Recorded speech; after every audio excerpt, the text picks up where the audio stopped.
Cool. We're live. Now I feel important. All right. So it's globalization, anti-Semitism, race, and Israel bashing. And as I was saying, I mentioned yesterday, I think an important part of the work that we're doing at ISGAP is trying to create a conceptual framework to understand contemporary anti-Semitism and to kind of create critical anti-Semitism studies. And in a sense, despite the fact that anti-Semitism, as Robert Wistrich, a famous professor of anti-Semitism, argued, and I believe correctly, you can make the case that anti-Semitism or Jew hatred is the oldest form or the longest form of hatred. And despite that, in a sense, those of us studying and concerned about anti-Semitism are, I'd say, a generation or two behind scholars that have engaged the study of race and racism and gender inequality and sexism. That we know, if you study issues of race in Western universities, we have a deep understanding or an understanding of the history of racism, the construction of identities, how even in our language, concepts are used in everyday language that connote the ideology and the power structures of society, that words are loaded with notions of racism and sexism. We know in American and Canadian and European cities how where people live, the demographic patterns of where people live in certain spaces and cities. You're nodding, I'm thinking of South Africa, American cities. We know that issues of racism affects where people live, where they work, levels of education, access to basic services and the like. So when you have a liberal education, and if you're not really a bigot and your mind is open, you can learn about the power structures in your midst to some extent. And there's progress, obviously, and tragically there's a lot more progress to be made, but there's been some progress.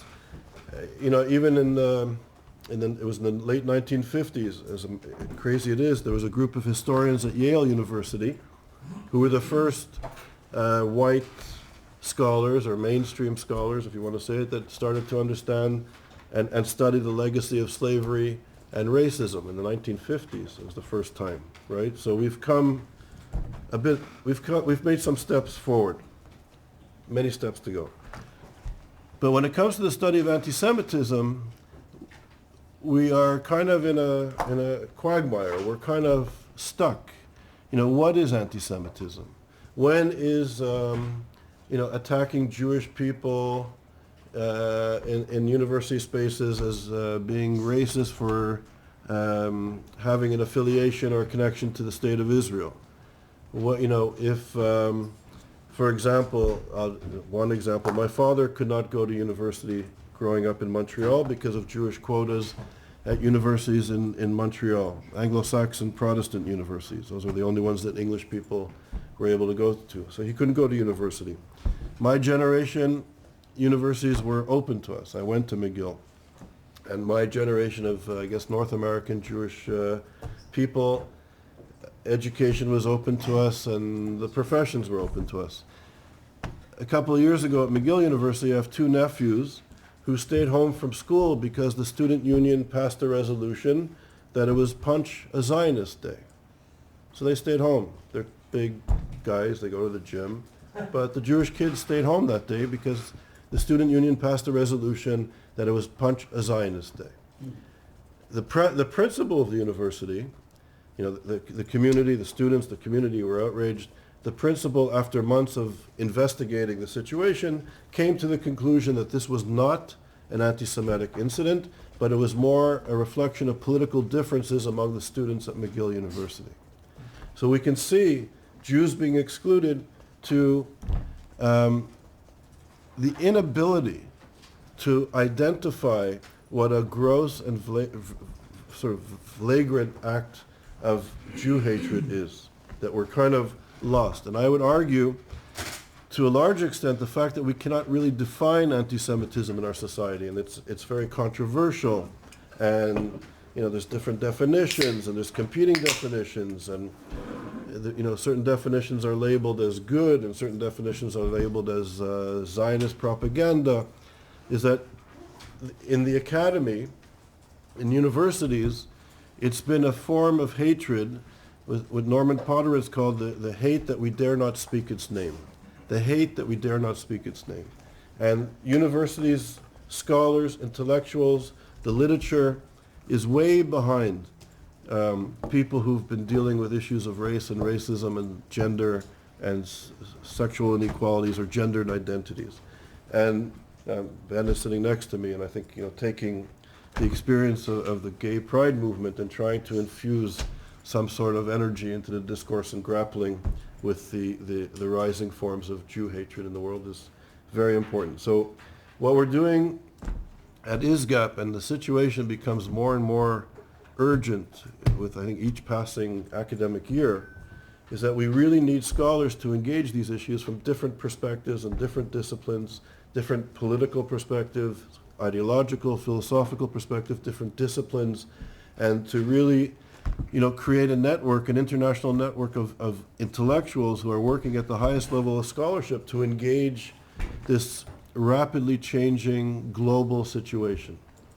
That now we've entered into a space, and you'll see it at the CST when we go to London on Monday, next Monday, that in the West, in European countries in particular, and in North America and the Americas, in South America and Chile, in Mexico, really Argentina, there's a lot of issues internationally where the demonization of Jews is accelerating to the point where when we go to the Community Security Trust, this is a security organization that defends the Jewish community, you will see a situation room, I hope they'll bring us to the situation room, where the Jewish community monitors the entire Jewish community of the United Kingdom from a situation room in London in real time, where they deal with threats in the United Kingdom, strange, in the UK, from the radical right, from the radical left, and also from political radical Islamists in the UK. That it's not just the demonization in these sort of liberal postmodern spaces like the university and the media of record, there's an onslaught where it's not only okay, but I would argue, and I'll argue in my lecture, that it's encouraged to demonize and to attack Jewish people in the intellectual circles. And this has been going on for decades. I guess there was a quiet period or a honeymoon period. It's strange to see. There was sort of, I think after the Holocaust in the West, there was a moment where, hating Jews was a bit much. But I think after 1967, one can make the argument, after sort of 20 years of a reprieve in the West, that it began open season on Jews once again. And, even I get surprised at times. But when we examine issues of racism and gendered inequality in societies, and we look at the history of slavery, we look at the history of Jim Crow, we look at the history of language, of housing patterns, of employment patterns, we know how deep, even last night that I had to discuss a gendered issue that happened in our midst here at ISGAP, these behaviors are deeply entrenched in the ideologies and the values and the culture and the symbols of our culture. And there is not this deep analysis that goes on in the study of anti-Semitism. And I think it should not be, if we put anti-Semitism or Jew hatred in context, it should not surprise us that these old hatreds are reemerging. It should not surprise us. And yet, I think many of us are outraged and surprised and shocked when instances happen. So it's interesting. So I think we need a deep, I dare say, structural analysis, an interdisciplinary sort of structural analysis of the roots of anti-Semitism in Western civilization, the deep, fundamental, foundational roots of Jew hatred in our religion, in our education, in our social sciences, in our science, in eugenics, in theology, how it is pervasive, how the Jew has been portrayed for centuries. That if the Jew is portrayed as the quintessential other for all sorts of reasons that I'll get into, for centuries, is it any wonder that A, the Holocaust happened, and if the Holocaust happened, why are we shocked in this civilization, in these societies, that there's anti-Semitism? And that is, I would say, the weakness of scholarship on the subject matter, and because of the lack of in-depth interdisciplinary scholarship that deals with history, that deals with religion, that deals with social science, that deals with ideology, that deals with economics and politics, because of that lack of deep understanding, we end up sort of being the surprised when this crap happens. And and I'll get into this, but Emmanuel Castells, who is I think a very important scholar on urbanism and issues of globalization, he said that the last space, sort of in a reactionary moment in society in terms of socioeconomic processes, he was kind of a structural Gramscian Marxist, that when you cannot struggle at the political, economic, and social levels, and we start dealing with issues of identity, that's an indication of kind of the emergence of reactionary societies. And that when groups of people are defined by the other, and this is so important, and this touches on the rabbi's very important presentation last night, when a group is defined by the other, particularly when the majority defines a minority group, when the minority group cannot define themselves in society, that's the expression of a profound weakness. And it's amazing in the sort of racist, deeply racist, colonial, arrogant, I have to say, legacy of Western civilization, that the Jew could be defined in racial categories, 150 years ago as not white and worthy of exclusion, worthy of removal from society at all levels, and worthy of the final solution, of extermination, because of their racial and religious and cultural baggage. And just a generation or two later, you have clowns who pass themselves, they're clowns, who pass themselves off as intellectual leaders and are consumed as intellectual leaders, who then, in a generation or two, define the Jew not as non-white, but as white, and not as sorry for what happened to you all these centuries, sorry for the Holocaust, sorry for the pogroms, sorry for the exclusion, welcome to the club, right? Now, these clowns define us as white and the quintessential embodiment of racism, of the colonial legacy, and of apartheid.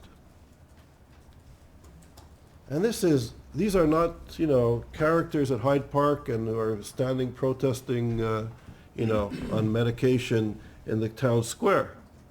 These are people who occupy some of the most important chairs of philosophy, of literary criticism, who are at the Ivy Leagues and at the Oxbridges of the world.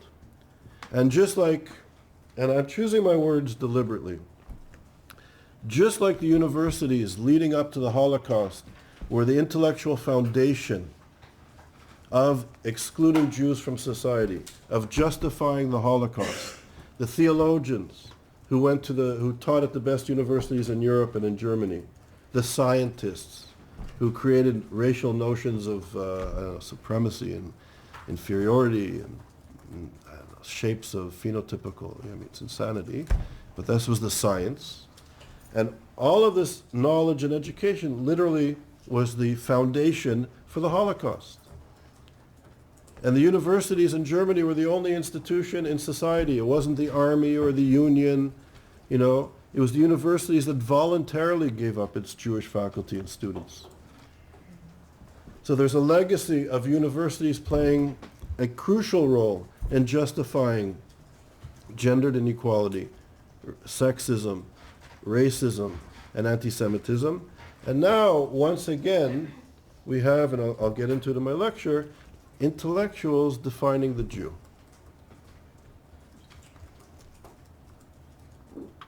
And this is the context, the intellectual context in which we are trying to, I guess, unpack and understand anti-Semitism.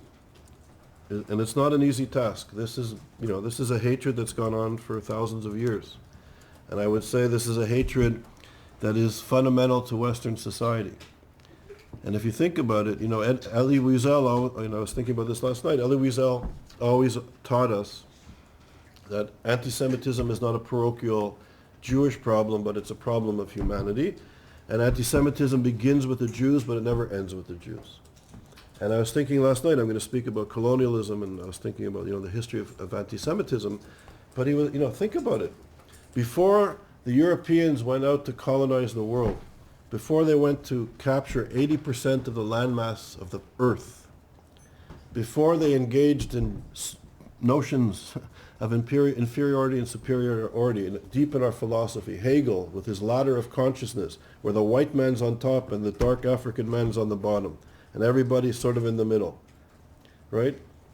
When they go out to, you know, to impose this on the world, when they go out to forcibly convert people, if they were worthy, because there were some races that were not even worthy of conversion, they had to be eliminated. So you have forced conversion, you have history of genocides in Africa, in the Americas, right? But it started with the Jews. When these guys set off on their ships, who did they deal with before they went sailing? They were dealing with the Jews. So it's interesting. And I think, to reiterate, in this sort of interdisciplinary framework which we're trying to create at ISGAP, and everybody here is very welcome to contribute and participate, you know, and what Emmanuel Castel said, that the group, we have to define ourselves. Jews have to understand who we are, who they are as well.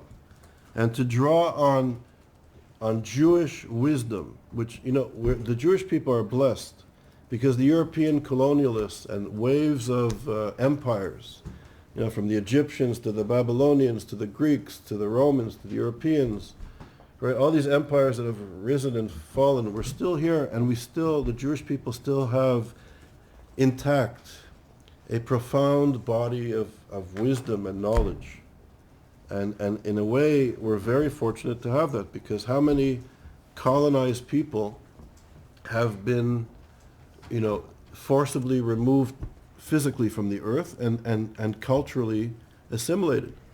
I mean, the Pope just went to apologize to some of the indigenous people in what is now Canada for making it, you know, illegal for them to practice their culture, their wisdom, their religion.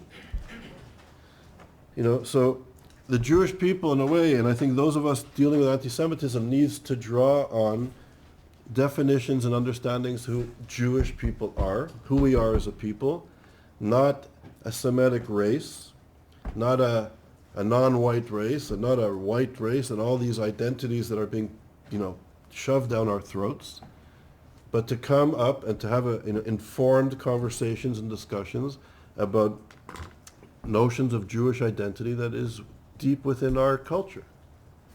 You know, and this draws upon, you know, I mentioned, you know, black consciousness in South Africa. Those who struggle to be free need to be in touch, deeply in touch with who they are as a people, what their concepts are of who they are, of what is the other, notions of justice, right? There's all sorts of ideas that are profoundly important that we need to understand. And, you know, one concept that comes to mind, I spent a few months in northern Labrador with the Innu people. A good friend of mine is a chief of the Innu, I-N-N-U. His name is Peter. And Peter, it's a long story, but he's a very powerful chief in the history of the Innu people for cultural reasons, which I won't go into. But I went to his house, and they're still hunting and gathering in northern Labrador, and they have this small village where when they're not hunting, when they're not in the country, they come for like a month or two, occasionally, and then they go out into the country. So it's a small house by, I don't know, our standards, I guess. It had 2 small bedrooms, one for Peter and his wife, and one for the kids. And I came, and they wanted to give me the children's bedroom. And I said, no, I'll sleep on the sofa, it's no problem. Anyways, they insisted. So I slept in the kids' room, and the kids were on the sofa on the floor. It was embarrassing. And I said, thank you. Nobody responded. They cooked meals. I was there for a few weeks. Every meal that they cooked, they would say, I'd say thank you. No response. Right? So after a few weeks of this, I became frustrated because I was thanking them, and nobody even acknowledged my thank you. And then one day, Peter came to me, and he says, why are you thanking me? I said, Peter, you're giving me your home, you're feeding me, you're taking care of me, it's such amazing hospitality. And, I was sitting with the elders, and I was really included deeply into the whole family and community. And I said, I'm really grateful, and I keep thanking you. And he said, thanking me for what? So I said, I don't know, the food, the shelter, And he said, why thank me? Thank God. That everything we have here is from God. And they believe it. It's not just, a nice thing to say. The fact that I was thanking them for food or for the shelter was beyond their comprehension, was beyond their culture, because they don't see these things as theirs. They don't own it. Interesting. So I think all these cultures around the world, and certainly in Judaism, we have very profound, deep concepts that should be understood and shared. All right. And there's a Sioux proverb, the Sioux, the indigenous people of the Americas, that if you're not rooted in your culture, if you don't know who you are as a people, you're like wind in the buffalo grass. You just move around, swayed. And I think this is very important for those of us studying anti-Semitism to understand Jewish notions of who we are and Jewish notions of dealing with this, because there's also Jewish understandings of dealing with this. How do you deal with physical anti-Semitism, when people are trying to oppress you physically, when people are trying to oppress you culturally? Jews have perspectives. When you're facing physical annihilation, there's things to do. When you're facing, cultural assimilation, there are things to do. Right? Hanukkah is an important story for us in this exile. And Purim is equally important. Lots of lessons to be drawn. All right. So very briefly, there's 3 types of anti-Semitism that I think are relevant. And what makes anti-Semitism, I think, unique compared to other forms of hatreds, and of course all the hatreds that we discuss, all forms of discrimination, racism, sexism, homophobia, all forms of hatred could unleash profound suffering and pain upon people and upon society. I think what makes anti-Semitism unique is that it's inherently genocidal. Anti-Semitism, according to what Robert Wistrich, Elie Wiesel, and other scholars of anti-Semitism speak about how anti-Semitism is inherently genocidal. And I think anti-Semitism is a form of hatred that really emerges in Europe. It's a European phenomenon of Jew hatred. And I think as Bassam Tibi and other scholars have made the argument in other parts of the world, there's a history of discrimination against Jews, but I think anti-Semitism really emerges in Europe. So the first form of genocidal anti-Semitism is the Christian form of anti-Semitism. And I think Joel Kotek, I hope, will speak on this more during the program. So the Jew was perceived as the quintessential other. The Jew was accused of deicide, of killing the Christian notion of the Messiah. The Jew was stubborn and not willing to convert. And there was this perception in spreading the Gospels that if you didn't accept the Christian notion of the Messiah, you were blinded. You were blinded by evil, unworthy, incapable of having redemption. And if the Jew, the individual Jew, didn't convert and accept the Christian worldview, the Christian notion of the Messiah, the Jew was blind and condemned to hell, right? But what made anti-Semitism and what makes anti-Semitism inherently genocidal is the notion that until all the Jewish people convert, until all the Jewish people are saved, that there will not be world redemption, that the Jews are hindering the redemption of the world by not accepting the Christian notion of the Messiah and the Christian worldview. So the Jews had to be converted, forcibly converted, exiled, living on the margins of society. And in a sense, and there's a whole legacy of this that I'm just mentioning it, this subject could be the subject of a course and a whole program. So I'm doing this very briefly. So when the dominant perspective of the worldview shifted from religion to notions of nation and race and ethnicity and sort of biologically determined notions of peoplehood, the Jew was perceived or constructed as not part of the nation and not part of the race. So suddenly Jews were living in spaces that were not part of the race.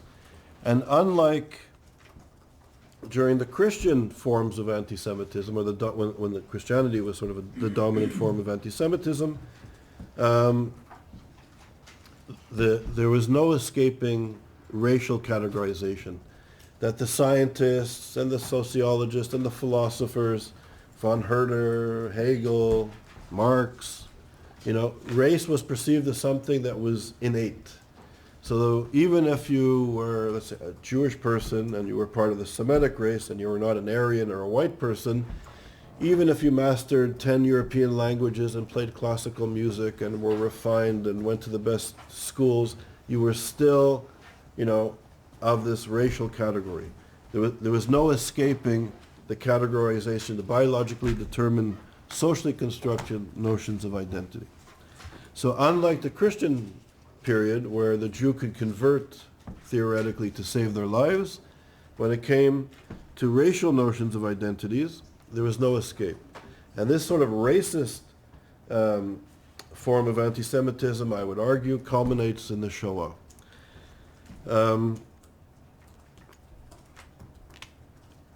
And it's very much part of the sort of the racial identities that emerged during Europe in the colonial times. And I'll just say, as a footnote, and I mentioned this last night, that Emmanuel Levinas, the sort of notion, the Jewish notion of humility and respecting the other, that we need the other to be human, right?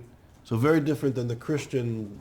And it's Christian-rooted, European Christian-rooted 16th century notion of tolerance that we still discuss in multiculturalism that I think should be abolished, but that's another story, and replaced with notions of humility, that the Jewish notion of respecting the other is not based on some notion of tolerance, because tolerance is sort of could be a condescending notion. I have to tolerate the other. In Judaism, we need the other to be human. So I better start treating people well. If I'm a racist, I eliminate 1 billion opportunities to be a wise, enlightened person, or to be human. If I'm sexist, I eliminate 50% of the opportunities that I have to be a human being. So I hurt myself by not accepting the other. I need the other. Different than tolerance.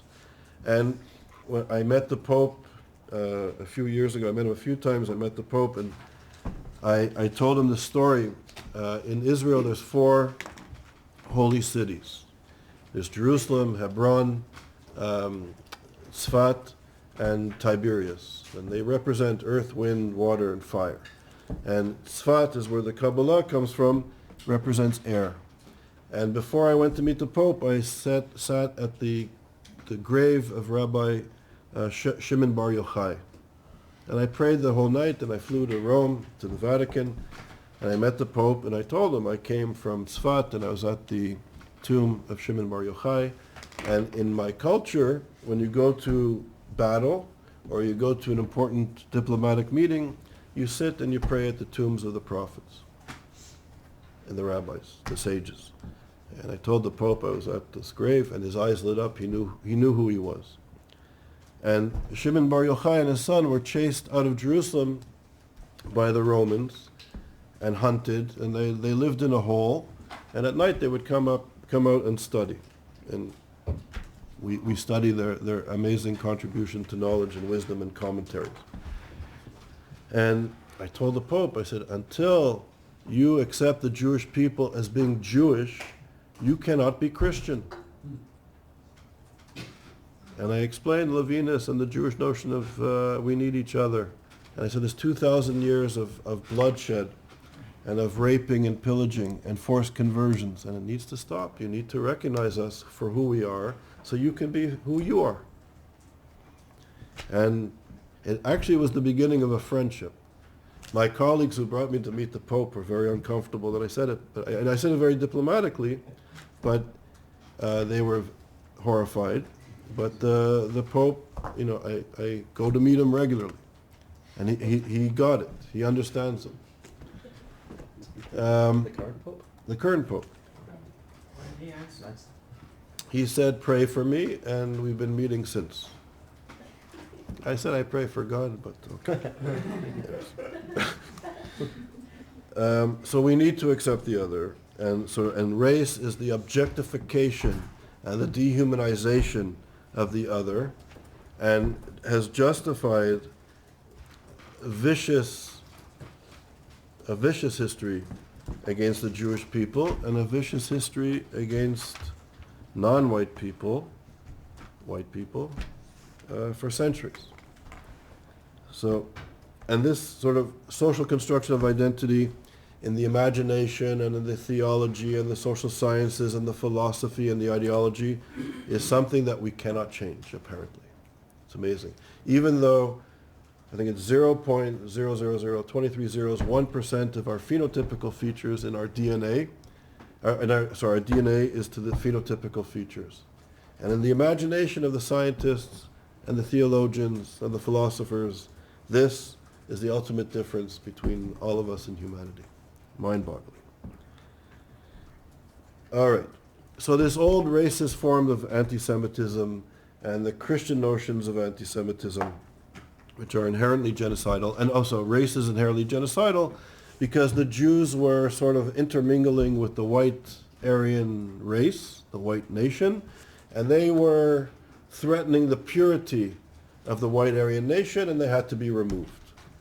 So as I was saying earlier, you can't convert, but you have to eliminate. Drive the Jews out or exterminate them to protect the purity of the white Aryan nation. And, Okay. So those forms of anti-Semitisms with an S have largely subsided over the decades after the Holocaust. And I think in some ways, for all sorts of reasons, which I'll touch on towards the end of my talk, they're beginning to reemerge in some spaces for the first time in decades. But in liberal, kind of postmodern spaces like universities and the media of record, the Christian forms of anti-Semitism and the racist forms of anti-Semitism is kind of not permitted. And I think if scholars or students or journalists in these spaces engage in racist anti-Semitism or in Christian chauvinistic anti-Semitism, I think they'd be in significant trouble. Their careers could end, they'd be ostracized. It's not really accepted in these spaces. But the new or the contemporary form of anti-Semitism, the demonization of who Jews are as a people, is not only tolerated, it's encouraged, particularly in these liberal spaces, in these sort of postmodern spaces of universities, of higher education, and the media of record. So, as Israel becomes demonized as an apartheid, racist, colonial entity, Jewish communities in the diaspora who have a strong affinity to Israel for cultural reasons, for religious reasons, for family connections, for political, the Jewish people are bound up in the life and history and culture and religion of Israel. So as Israel was demonized for decades, so too have Jewish communities in diasporas, particularly in Europe and North America. So as I was saying last night, if you go to a synagogue in Europe or North America or South America today, there's security. In some places, very high levels of security. And in these sort of postmodern university spaces, if students and faculty show some sort of affiliation or connection to Israel, they are also attacked and part of the problem. And if Israel is an apartheid, racist, colonial state, as the detractors claim, then from a human rights liberal perspective, it must be dismantled, like the apartheid regime, right? So that's what's at stake. If people are labeling Israel as an apartheid state from a liberal human rights perspective, it would have to be dismantled. And if young Jewish students and faculty are at university spaces defending the apartheid, racist, fascist, colonial entity, well, they're in the firing line as well. So in these spaces, if you are, anti-Israel, want it to be removed or significantly altered, then I think as a journalist and as a scholar and as a faculty member, you're promoted. You're encouraged. And this is, the dominant contemporary form of anti-Semitism or of the anti-Semitisms. And so we all know this. And what's unique and interesting in this contemporary form of anti-Semitism is this sort of strange alliances that emerge in this contemporary form of anti-Semitism. So we have what we call the Red-Green Alliance. So you have the sort of the radical left, the red, and the radical green, the sort of Islamists, who kind of are opposed to Western hegemony and see Israel as sort of the tip of the spear in the Middle East as a sort of the colonial racist entity, and they attack Israel and the Jewish communities politically and intellectually. So you have this odd red-green alliance where you have people like Judith Butler, who I would consider one of those clowns, that would actually said, and she's a very important philosopher at Columbia University, Jewish, gay, feminist, who said famously that Hezbollah and Hamas should be perceived as part of the progressive global left, right? So if I would go to Gaza or Tehran, I'd get one bullet in the head. Judith Butler is a woman, a feminist, a gay activist, and a woman who has a career, she'd probably get 4 bullets. But in this sort of the madness of this intellectual moment, right, somebody like Judith Butler, right, can kind of make these articulations, and not only is it accepted, but these type of views are encouraged in the academy. And of course, Hamas and Hezbollah are not only, and I'm choosing my words very carefully, genocidal in its anti-Semitism, they're also sexist, they're homophobic, they don't have toleration for moderate Muslims or other forms of minorities, or other groups of minorities. So it's incredible. So in this intellectual space, it's also interesting to note people like Michel Foucault and Edward Said, 2 very important figures in the academy. They were, for example, proponents of the Islamic Revolution in Iran. They were hanging out with dissidents in the 1970s in Paris and were saying that the Iranian Revolution or the Islamic Revolution was going to be something akin to what the French Revolution and Enlightenment was to Europe. This was going to happen or begin to happen in Iran. So you have these sort of postmodern intellectuals, these post-colonial giants, arguing that the Iranian Revolution was going to be something positive, despite its genocidal anti-Semitism, despite the sexism, despite the political oppression, despite the fact that Muslims from different perspectives were not tolerated by these exiled leaders.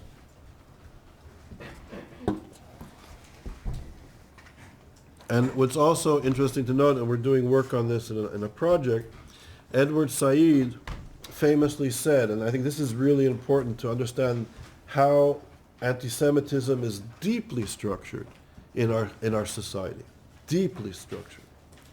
So Edward Said famously said that he's the last remaining Jewish intellectual, that he is the inheritor or the heir, what do you say? The heir, sorry, of the Frankfurt School of Thought. The Frankfurt School of Thought, as we know, were a group mainly of Jewish refugees from Germany who created a very important school of thought, a sort of a Marxist, progressive framework of a school of thought or thinking, and played a profound role on the sort of the foundational philosophy and discourse emerging after the Holocaust and the Second World War. They famously looked at anti-Semitism. They did a very important studies on totalitarianism and Nazism, right? The first scholars dealing with Nazism and the Holocaust. And Said said that he was the hire of the Frankfurt School, Jewish refugee intellectuals, and that he was the last remaining Jewish intellectual, and the Jewish intellectuals in the academy now were living in suburbs and getting fat. And that he was the last Jew, and that the Palestinians were the Jews, and the Jews were the fascist Israelis, and they were the Nazis. So you have inversion. It's called replacement theology, as Aaron noted last night. So imagine how replacement theology, which is so fundamentally deep in Western civilization, you have a clown, I'm sorry to say this, an intellectual, an important intellectual, like Edward Said, who can get away with saying that he's the last remaining Jew, that his people are the Jews that were exterminated in the Holocaust, and that the Jews are the killers of Christ, whoops, the Nazis. And we have been so conditioned over century upon century upon century of this theology that progressive people, secular people in the academy drink it like water, unconsciously. So imagine, in less than a generation, the Jew has gone, and I grew up with Holocaust survivors. I lived with Holocaust survivors. We've gone, in my lifetime, I've seen Holocaust, we saw one last night, people who were exterminated for not being white, to now we are the Nazis.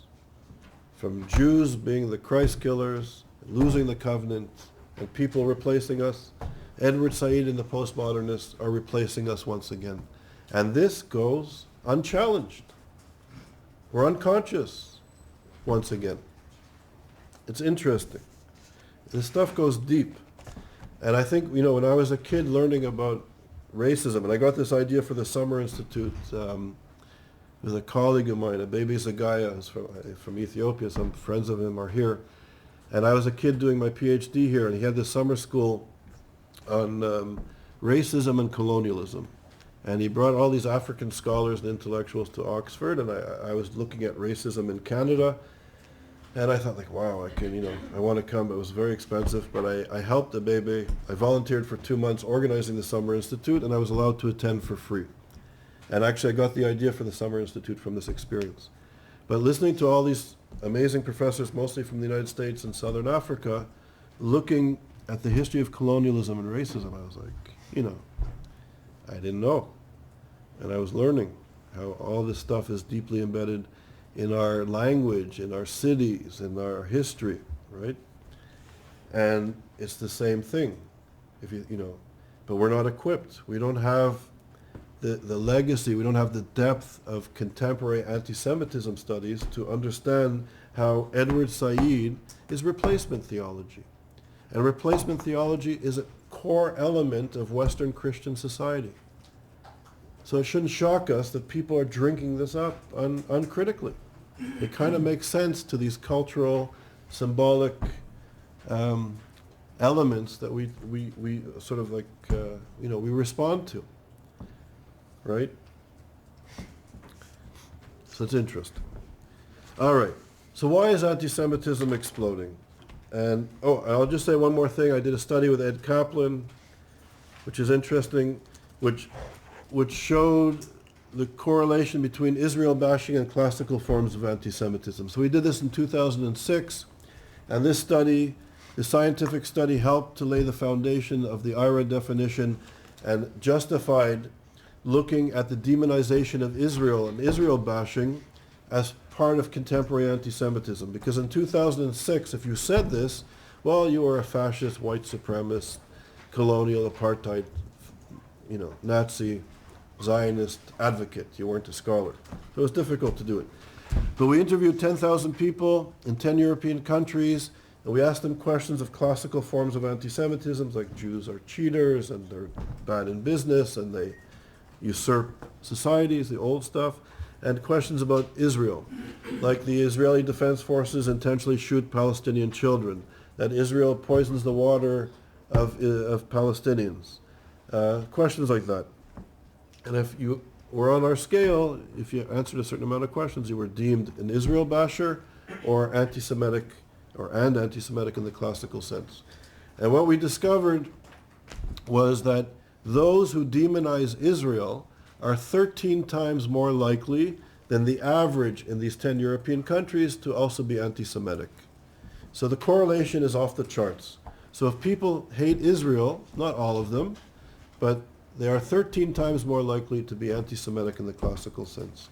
So if this can of water was 13 times more likely to cause cancer than other water, this would be removed from the shelves, it would be banned from being sold, and there'd be an inquiry how this poison could be sold, right?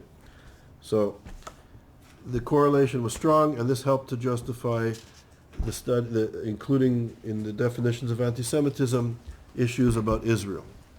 And I'll tell you a quick story. I'll go on for 10 more minutes and I'll stop, and we'll have Q&A. I did this at Yale, and when you're at Yale, there's a lot of PR and stuff that goes on at these Ivy League universities. So our study that I did with Ed Kaplan was, it was in a good journal, the Journal of Conflict Resolution, and the findings were it was the first scientific study that proved the correlation between anti-Semitism and Israel bashing. So the New York Times, the Guardian, Le Monde, all these papers were writing about our study because we showed the correlation. So my parents, I was in New Haven, Connecticut, my parents live in Montreal, and my parents are known to have nice Shabbat dinners. They usually have a lot of friends and family over, and I would try to drive up, it's a 6-hour drive, I'd go to see my parents in Montreal for Shabbat as much as I could. And so I get there for Shabbat, there's like 20 people around the table, and my mother, who got married at 17 years old and had me when she was 19, didn't finish school. And despite her lack of formal education, she's an extraordinarily smart, insightful person. So she said, so she tells everybody at the table to be quiet. And she said, Charles, I tried to read the article, but it was very mathematical. I couldn't understand. Can you explain it to me?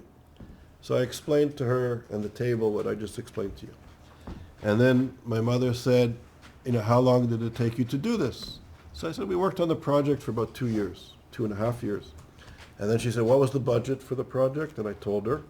And she turns to the table and she says, my son, the professor, it took him 2.5 years and all this money to prove what everybody here already knows. How much money, Charlie?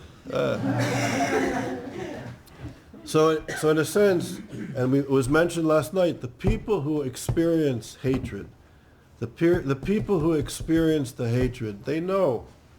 They know. You don't have to have a PhD. In fact, sometimes when you have a PhD and when you're educated by the likes of these replacement theology, which is the new philosophy, the dominant form of postmodern cutting-edge thinking, you get confused. And it's the people in the sciences or people like my mother who know what's happening to her grandchildren at school, what's happening to her kids, what's happening to her neighbors, what's happening to the community. They know. They know. It's we who are a little bit confused, right? So that should give us, a little bit of humility as well.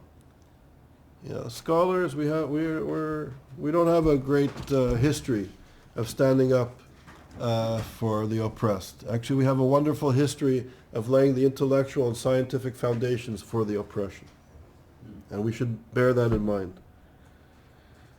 There's wonderful work on the role of universities. Anyways, so why is this happening? Why is there an upsurge in anti-Semitism? Why is there an upsurge in xenophobia, of racism, of attacks on women, on gay people? Why is this happening? And I think, we know as the sort of the legacy of anti-Semitism that when things are difficult politically and economically, people are more susceptible to blame the other, more susceptible to scapegoating. We know this from history. And I think this goes back to my when I presented at the beginning, or mentioned at the beginning, there's a real need for an interdisciplinary study of anti-Semitism. There's a serious scholarship. And I think, in a way, we know that the conditions for the Holocaust really began to emerge in the interwar period. There was massive unemployment. There was massive dislocation from political institutions. And this were the fertile grounds for the rise of Nazism and fascism. We know this from history. We know that people were so marginalized and so desperate when the fascists came, when the Nazis came with their easy ideas and blamed the Jews, that people were susceptible and it resonated.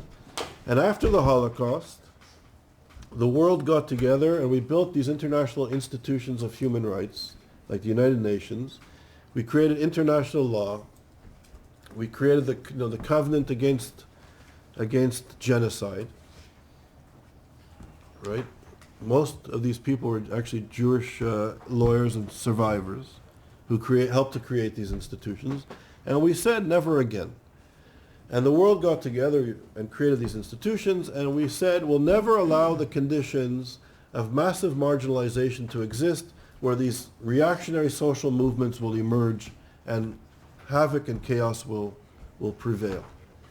So we developed notions of a minimum wage, of basic health care, of basic education, of employment, of notions of citizenship, right? And modern nation states in Europe, North America, in the decolonizing world, created strong states, and the state was going to be the vehicle in which modernization and economic development would happen, and it would guarantee the basic rights of all citizens, so that we would never again live in a condition where Nazism and fascism and brutality would emerge. This was the lesson of the Holocaust, and the world seemed to have learned it. So when I grew up in Canada, I went to McGill University, for example, a good university by any standards, I think on the level or almost on the level of a good American or a British university or French university, and I paid $200 a year, 200 Canadian dollars, 120 American dollars to go to a very good school, right? So education, access to education was universal. Healthcare, right? Growing up in Canada, growing up in Western Europe, in Israel, not the United States, but that's a whole other story. Healthcare was a human right guaranteed to all citizens, right? So the state, Canadians and the Europeans paid a higher level of tax, but we were part of a society, of a state apparatus that provided these basic human rights, and it created a cohesiveness. So even though there was French and English tensions in Quebec and anti-Semitism and racism, yes there was, but we were all proud of our healthcare system. We were all proud of our education system. We were connected and united by these human rights and by the goods and services that the state helped to ensure and deliver. And even in countries like Egypt, it wasn't at the level of Canada, because Canada is a wealthier country than Egypt, but the state in Egypt gave basic levels of education, subsidization for basic food and healthcare. So the state was the vehicle. But then, I would argue, neoliberal globalization comes into play. And neoliberal globalization, the ideology was that capitalism and free market capitalism would usher in modernization and economic development. And with modernization and economic development, we'd have more democratic culture and practice. This was the view. And what happened was notions of structural adjustment. In the early, Reaganism, Reaganomics and Thatcher and the G7 at the time imposed structural adjustment. So in countries like Africa, the Middle East, even in the West and in developed countries, the state was ordered to get out of the marketplace and allow the marketplace to take over from the state. So we have a withering or withdrawal of the state and a withering notion of human rights. So now, I think to go to for a British person 20, 30 years ago to go to Oxford, it was almost free. And I don't know, what's the tuition now? Bloody expensive. What do you pay a year? What do you pay? Roughly. No, we receive student loans, but I think it's around 9,500 a year. But it's There's a going cap. up every. When my Okay. brother went a few years ago, it was what, 6,500. It's gone up by Okay. 3,000. And when I came here to study in the 80s and 90s, it was free for British students, and I think we paid £2,000 as foreigners, right? Per term or per For a year. And then you look at the United States, and you're paying, Ivy League education or private education is weakness, 50,000. Plus accommodation. All right. So we have the withdrawal of this. We have the withdrawal of the state. Please let me just finish. And what we have noticed in the last 40 years was structural adjustment and neoliberalism. As the state withdraws, please let me finish. Excuse me, let me finish, please. As the state withdraws, we see the fragmentation of society. We could even look at Israel. Israel was a very egalitarian society until the 1980s. There was very little disparity of income and access. The access was limited, but there was pretty much equal access to goods, services, and institutions in Israel. And with free market liberalization in Israel, like countries throughout the world, you have sort of an uber rich, and you have those that are disenfranchised from political institutions and from the economy. Sort of endemic unemployment, endemic underemployment. And in this environment, you have fragmentation. And as Emmanuel Castells argue, identity becomes the last space of the marginalized to struggle. When you remove people from political institutions and economic institutions and the processes, they go back and they fight to defend themselves based on identity. And in this vacuum, you can see the emergence of the Muslim Brotherhood. Well, the Muslim Brotherhood is 100 years old, but they gain in popularity. As the state withdraws, you have reactionary social movements like the Muslim Brotherhood emerging in societies and states that are collapsing, literally falling apart, and the rise of nationalism and xenophobia in sort of Western European and North American spaces as well. Communities are fragmented and becoming increasingly disconnected from each other. So I'll just say that globalization has a direct bearing on contemporary anti-Semitism. During the last several decades, nationalism and new forms of identity politics have exacerbated existing socioeconomic and political cleavages. The causes of this emerging crisis include the extension of competitive global markets and the effects of structural adjustment, the intensification of socioeconomic inequalities, the blurring of international and domestic politics and conflicts. You have a worldwide escalation in adversarial identity politics. The extension of information technology and travel possibilities has created global spaces. And this is inhabited by a growing cadre of transnational professionals and specialists. From the perspective of the high-rise corporate economy, and actually this is also a space of transnational, right? We're characters from all over the world coming to Oxford. Right? We have the capacity to be here. Right? So I'll explain this in a minute. So from high, glossy corporate economic cultural spaces, The city down below appears to be inhabited by immigrant populations competing for low-wage jobs in an increasingly informalized urban economy, as the state retreats. The combined economic and political imperatives of globalization sweep away the particularities of time and space to generate common outcomes everywhere growing racial, ethnic, and cultural heterogeneity coupled with social and spatial polarization. At the most general level, it's possible to think of globalization in terms of a movement or circulation. A common thread that runs through I'll just be brief. Those of us that are globalized kind of are not fixed in time and space. The more time and space that you can cover, the more globalized you are. So you have corporate elites that can press a button and invest millions of dollars at a flip of a switch. I don't know, middle class professional scholars, we can travel and we can communicate as never before. So we're part of the globalized elite. 50 years ago, a good espresso, I guess, was in Rome. Now you can get a good espresso at a college in Oxford or in New York City or in Montreal or in some resort. And it's sort of, those of us who are globalized, we're able to communicate, meet, interact, do business together. So this is the top initiating part of globalization.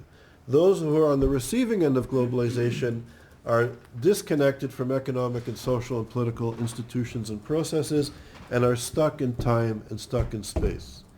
And if we look at our societies, there's more communities that are just disconnected.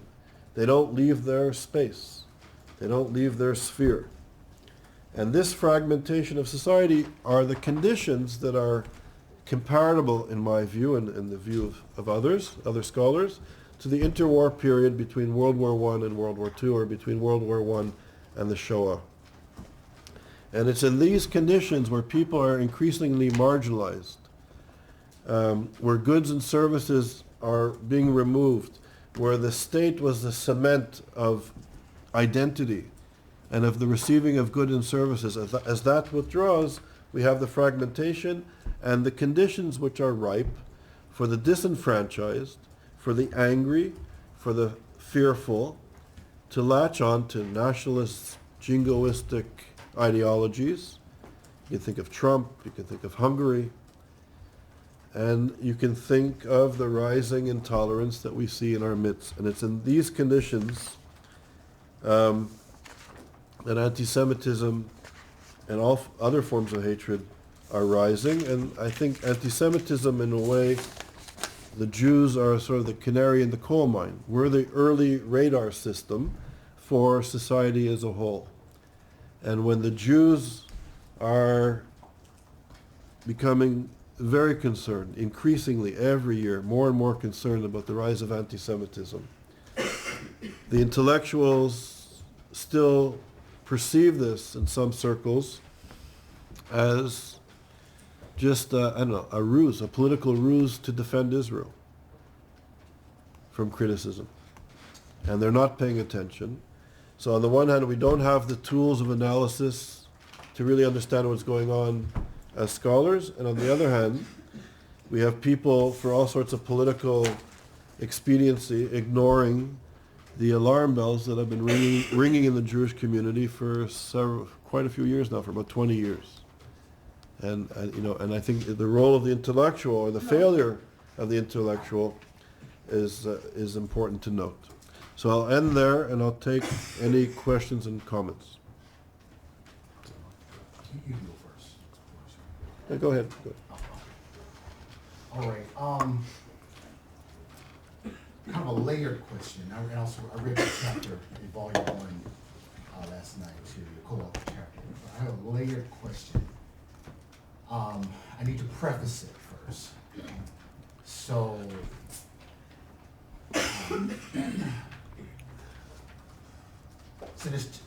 there's two things that I'm in constant conversation with myself as I'm present here, that I want to be able to take back to my community.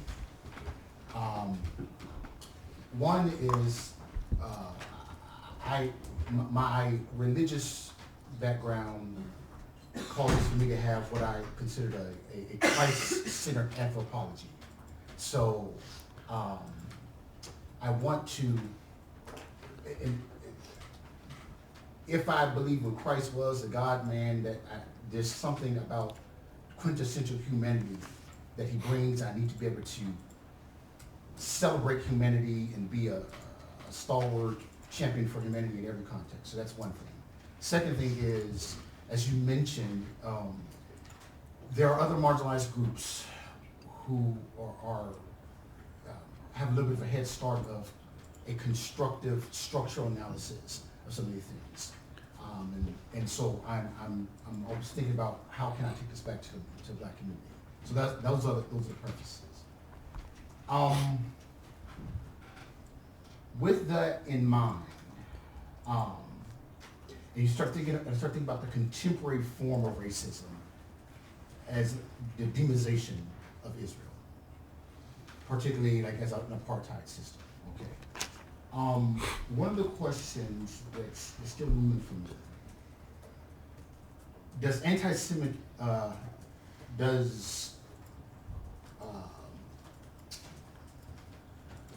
the critique against anti-Semitism,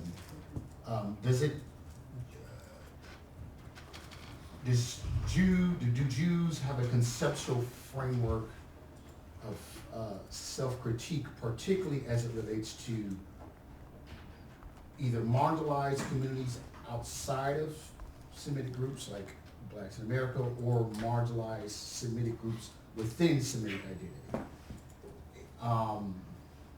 So as an analogy, I can point to structural analysis of internalized racism within the Black community. I can point to inter-communal dialogue where we critique ourselves, like colorism, for example, right? Where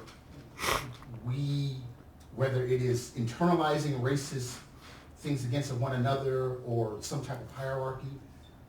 I bring that up because, as you mentioned, there is a period where Jews are grandfathered into the white identity. You know, whether it's to be a whooping boy, that's a whole nother thing, right?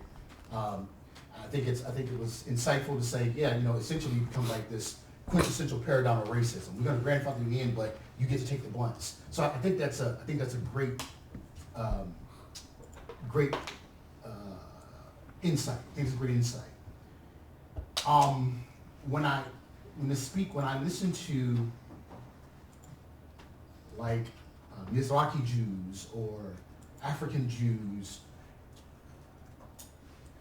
contemporarily, but even speaking of like when the Operation Moses or Solomon or whatever, like the bringing the Falasha to Zion. Falasha means stranger and foreigner. Okay, so what's the better Jew? Beta? Or what's the better? Beta Israel. It is. Or Ethiopian Jew. Thank you. These are just the words that creep into our perspective. No, I need to thank you for that. So it's been a long time since so Beta Jews. So, but for them to speak of their own experience of feeling marginalized, I don't know if this spoke of it as an apartheid system, but at least feeling marginalized in the fact that, you know, or a privilege of Ashkenazi Jews over, right? I'm struggling with, so on one hand, I can accept, I know it's hard, I'm done, I'm almost done. I understand how saying, for example, Israel having demonizing Israel or having its own state is anti-Semitic in the same way that saying that, you know, why do blacks need to have their own television show? It's the same thing, right? It's a kind of a defense mechanism that denies the marginalization. Right. So I get that, but I'm wondering. As I read yesterday, also some of the statements, like it doesn't seem to have very much space for qualification. Where, for example, Mizrahi Jew or an African Jew could say, hey, you know what, I'm feeling this marginalization, you know, whatever, this is privilege or whatever, this does feel like an apartheid system. Is there any type of internal critique? Does that make sense? Who says it feels like an apartheid system? Well, I don't know the language. I don't know. I know I've read stuff of feelings of marginalization of like Mizrahi Jews, for Ashkenazi Jews. I know I've read that's so. I don't know if they're using the exact language of apartheid system, They're not. but it. They're not. They're not. Okay. So, yeah, if I could, Okay. Yeah. Sure. Go ahead. you want to, Sure. I don't want to interrupt you. No, no, go ahead. Yes. You're done? All right, I don't want, yeah. I can. Go I ahead. can be consistent. Go ahead. You want to finish up? I don't want to Go interrupt. Okay. So I wrote down the notes. So, if I address issues of anti-Semitism and the Jewish condition, and I address your perspective of Christ-centric living, Sure. structural analysis, the self-criticism within the Jewish community, the feeling of apartheid among marginalized Jews. Sure. If I address all of these issues, then you'll join me in the struggle of to fight anti-Semitism. Well, I'm already in the struggle. I'm already joining. I Okay. just want to hear. But your question, it reminds me, and I say this with love and respect. Sure. Yeah. It reminds me of some of the white liberal racists that were dealing with the African American community in the 1950s and 60s during the Civil Rights Movement. Okay. They were saying, yes, you'll be enfranchised, but you're not quite ready. You got to get your families in order. You got to get this in order. You got to get more educated. You got to do this. And if you do all this Okay. crap, right, then we can deal with you. Then we'll consider enfranchisement. Then you can get the vote. I'm not interested. No. Yeah, You know, so you put the onus on the victim to live up. And when they live up, based on your standards, then they qualify as human, they qualify as citizens. So your words also remind me of, you know, in Malcolm X when he goes to do the Hajj, American guy, right, victim of racism, segregation, violence, the whole 9 yards. And he goes to Mecca, and he's blown away because he's sharing food with people to the American in him. They look white, and they look brown, and they look black, and everybody's hanging out together, and they're sleeping in the same space and eating the same food, and he's blown away. Sure. And then he begins to realize that, you know, the world doesn't see reality like Americans. There's different ways of seeing, there's different ways of being. And respectfully, the world and the Jewish community and the Jewish people, and I say thankfully, do not see the world entirely, although there's a large Jewish American population. We don't see the world through the lens of America, thank God. And America, as you know, in my humble opinion, is, you know, the brutality, the violence, the legacy of racism and slavery is alive and well in America. And I would say that the perspective of how Jews perceive themselves needs to be understood from, I would say, a Jewish perspective or Jewish perspectives with an S. And I think it's all about recognizing the other. And I'll just say from my humble experience, I was very active in the anti-apartheid movement, and I was on the ground active in South Africa. And in the Summer Institute that impressed me so deeply, and this is the model that we're using, it was during the pre-negotiations of ending apartheid. And the summer schools organized under the auspices of the African National Congress, and then the ANC invited the PAC, the Pan-African Congress, to join us. And then they decided, there were some white liberals around who wanted to join. So the grandson of Verwoerd and some other white liberals, which they wanted to join us. So this was sort of pre-negotiations. This was pre-negotiations. And so I was like a Jewish, Israeli, Canadian kid, very concerned about apartheid and racism. But I don't know, I sat and I listened. I learned. I wasn't going to tell people, from South Africa, you got to do this and you can't do that, and you got to prove to me that you're worthy. I sat and I listened. I really tried, and I tried my best to understand. And I was, very fortunate and honored to play a small role in that whole moment. But I didn't start telling people, you have to live up to my standards to. I listened. I learned. I tried it. Is that what you?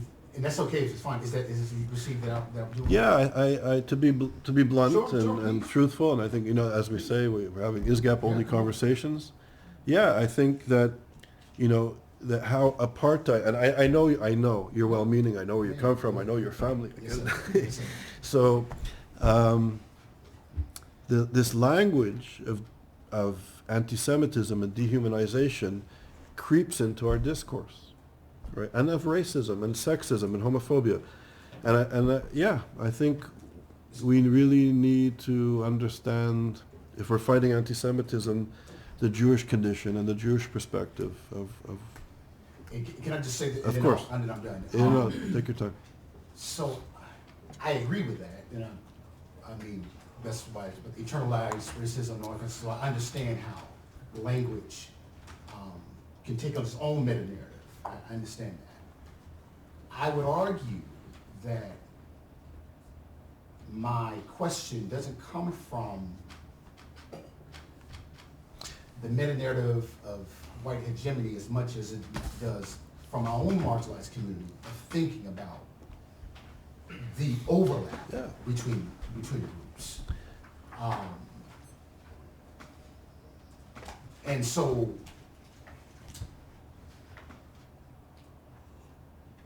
where I would say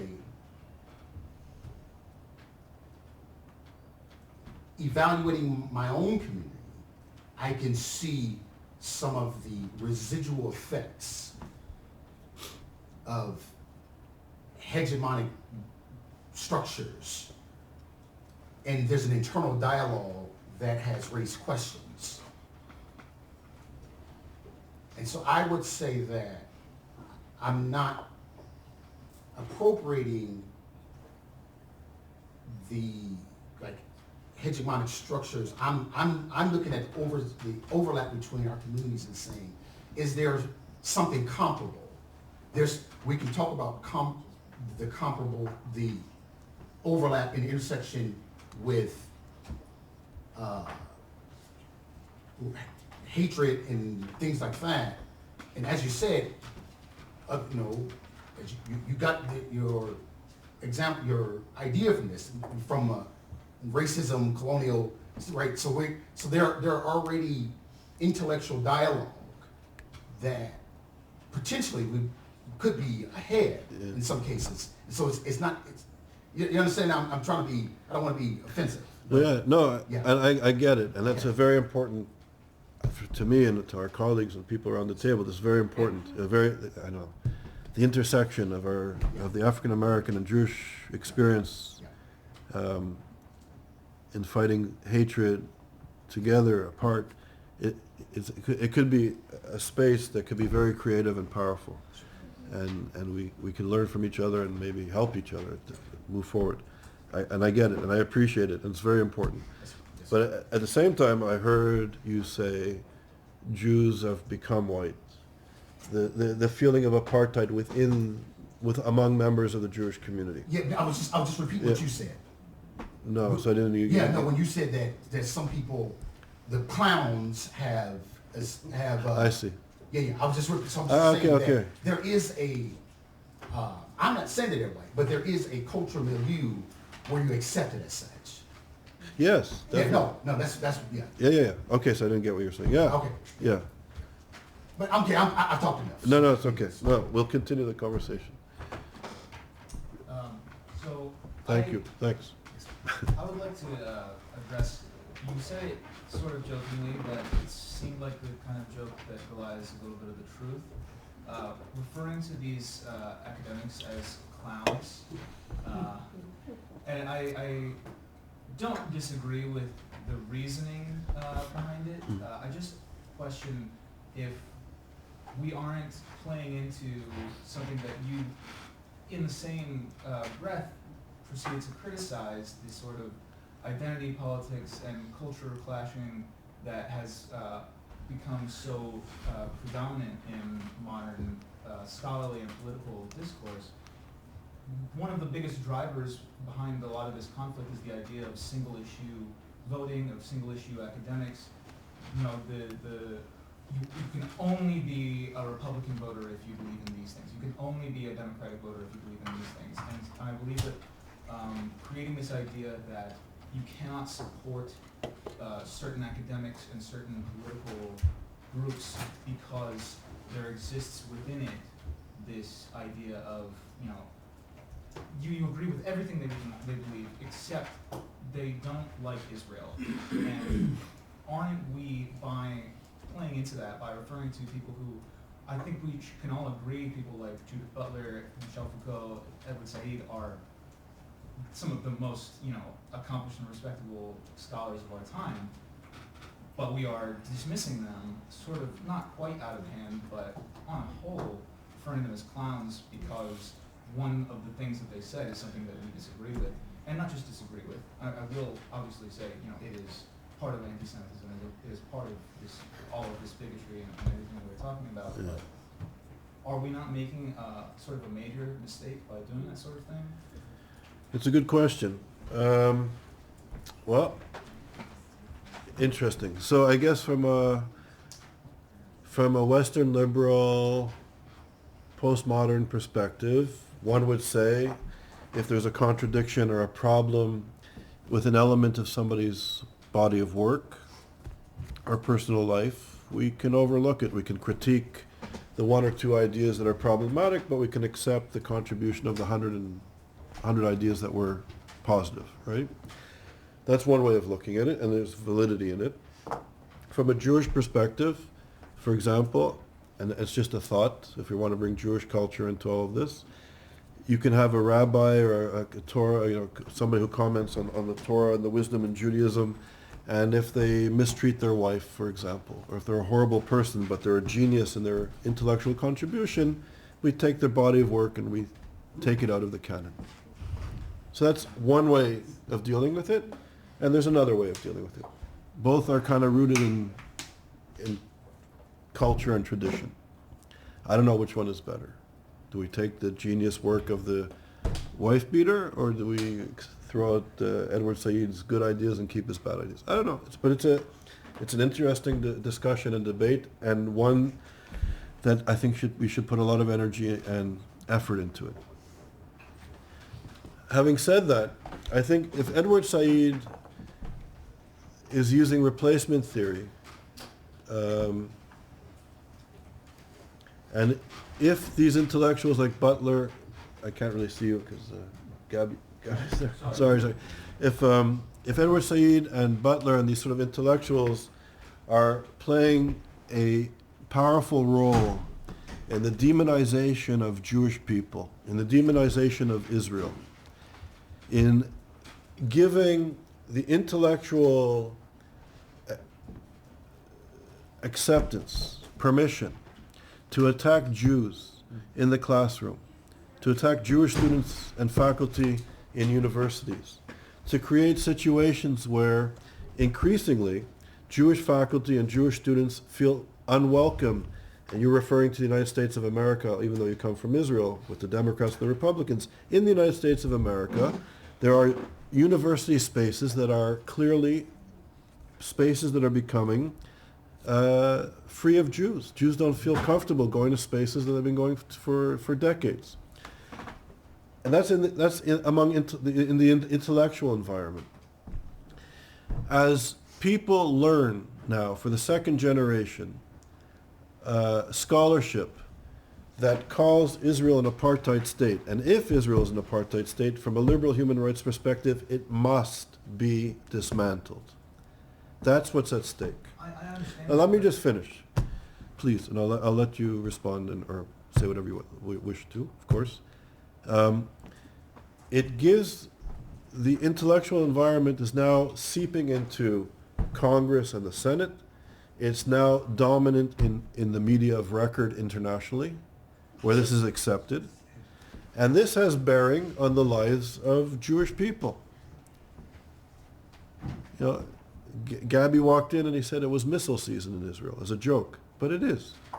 There are social movements as we speak, as you know, who, and I didn't get into it, but political Islam essentially takes a very narrow reactionary understanding of Islam and connects it with European anti-Semitism.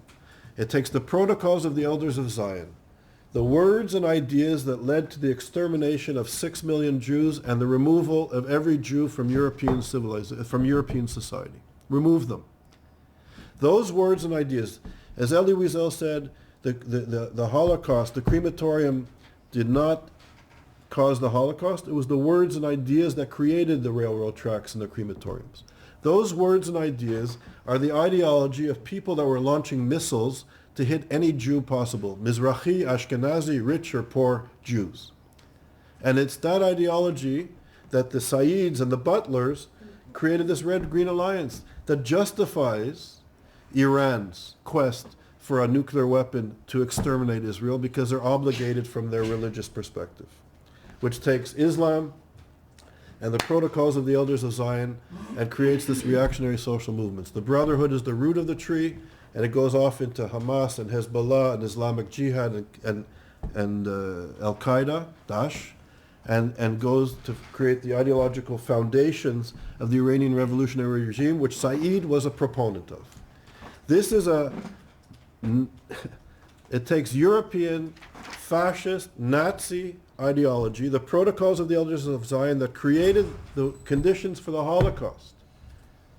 These are people spreading that idea among intellectuals. And when the regime is openly trying to create a nuclear weapon to exterminate the little Satan, they have a moral obligation to destroy Israel, and that the Jews are the cancer of the world based on the protocols of the elders of Zion. And you have clowns passing this off and justifying these military actions as we speak, and the intellectuals are being taught, well, Israel's an apartheid state. The people of the region are oppressed by this cancer, the cancer on the garment of Islam. And the Jews, who are the only people with self-determination on Islamic land in the world, have to be eradicated. And the Western intellectuals, where are we? As I said, I don't disagree with what you're saying in that these things that they are teaching are justifying a lot of the sort of everything you just said, basically. But all I ask is, where is the room for nuance? Where is the room for accepting all the other things that they are saying? Because, I mean, aren't we throwing the baby out with the bathwater here? Look, I use the work of Said. I've used the work of Said. I've been educated by this. I took his classes. And that sounds, I'd love to hear some of those stories, but the question that I'm really asking here is, where do we draw lines? Aren't you, in that whole very interesting and passionate speech that you just gave, aren't you catastrophizing in the same way that single issue anti-abortion voters do? When you say that you have to take a certain perspective, a certain stand for or against a certain group because of one thing, because that makes them evil inherently, how is it any different just because we have a slightly more scholarly and academic perspective to put behind it? I know, you keep doing this, I get it. We'll end in 3 minutes. Look, you're asking a great question. It's a great question. I'm not being, I'm being sincere. And it's a question. I mean, modernity, and you could even say Western colonialism, did it bring anything to the world? Did modernity and enlightenment and even colonialism bring positive things to the Americas and Africa and Asia? Or do we throw the baby out with the bathwater? So if the African, just thinking of apartheid, you have the ANC that says, yes, let's take modernity, let's take notions of Western liberal democracy and create a rainbow nation and have inclusion. We won't throw the baby out with the bathwater. You had the PAC, the Pan-African Congress, that was saying one settler, one bullet. Get all these colonialists out of our land. And to hell with them. And to hell with their ideology and their philosophy and their theology, and let's return to our culture and to our land. It's a debate. You know, it's a good question, and I can't answer it in 30 seconds, but it's an important question. But I think at the very least we have to expose the genocidal anti-Semitism in the world today, and how Western liberal intellectuals, or some Western postmodern liberal intellectuals, are actually in bed with this reactionary social movement, which is anti-Semitic, sexist, homophobic, anti-democratic, anti-citizenship. And what do we do as intellectuals? How do we struggle against it? It's a good question. Anyways, I think we need to end. Dr. Maxwell had her hand up. I know. You're paying for the interviews that you won't have if you don't end right now. What? Yeah, no, we were supposed to end 15 minutes ago, and everybody's upset. So we'll end here. There'll be plenty of time for conversation and questions. So please, we have 15 minutes of coffee instead of 30 minutes.